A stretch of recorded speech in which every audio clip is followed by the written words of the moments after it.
amin pong pinakamamahal na tagapamahalang pangkalahatan, ang kapatid na Eduardo B. Manalo.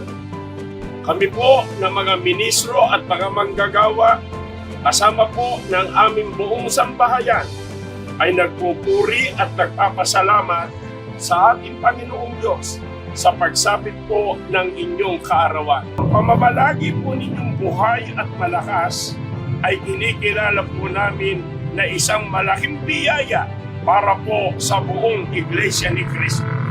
Kami po ay nangangako na lubos na makikipagkaisa sa lahat ng mga gawain at kilusan na inyo pong kinilulusan.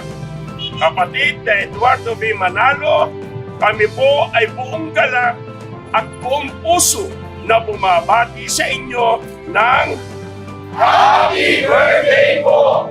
We love you so much po!